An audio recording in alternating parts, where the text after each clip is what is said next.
What's up guys, it's Jaden with Calibrated Power, and today we're here at the Kane County Fair doing some sled pulling, and we thought we'd talk about a couple tips and tricks for sled pulling. Alright, so first and foremost, you got to check the health of your truck. This event is probably one of the hardest things you can do to your truck, so if there's any weak links, it's going to find it. The most important thing you want to check before a sled pull is your drive shaft.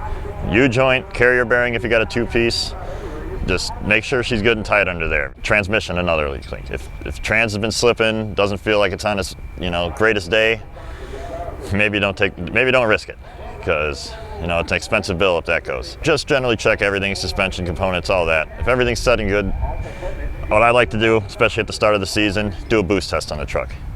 Any lost boost in the intake is going to be lost power on the track. So something I noticed on my ride over here today, if you're pulling a stock unit with all the emissions still on, everything compliant, check your soot load.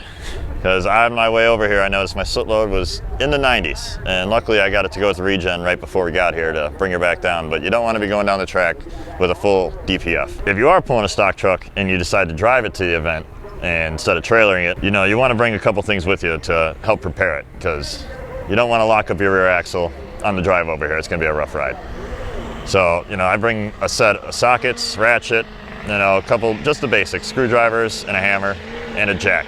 The floor jack, you want the floor jack so you can jack the rear end of the truck up, put your axle stops in, and then be able to lower it down. And then the same thing when in reverse, when you're done with the pull, and be able to pull them back out so you can drive home comfortably, assuming your truck makes it through the day. Tire pressure. You want your rear tire at max loading PSI so that it has the sidewalls as little sag as possible when the weight hits it, because the less that drops down during the pull, the less hitch height you lose.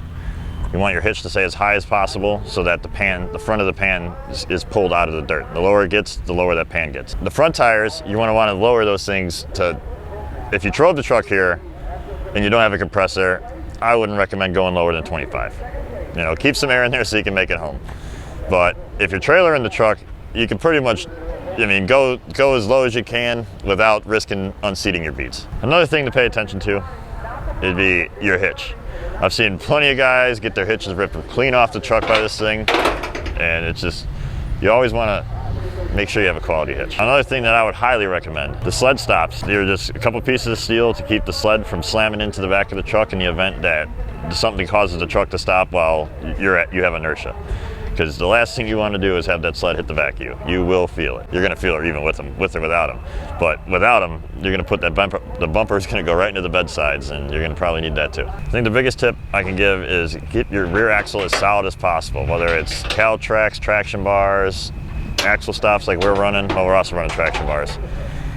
Just anything to keep that rear suspension from moving at all, because again, you don't want to sacrifice any of your hitch height. All right, so that's it, guys. We'll be out for the rest of the ISP season, so feel free to catch us there. If you have any questions or comments about sled pulling, feel free to leave them in the comment section below. And I'm Jaden with Calibrated Power. Official distance of this document, so Jaden McKinley, Calibrated Power Solutions.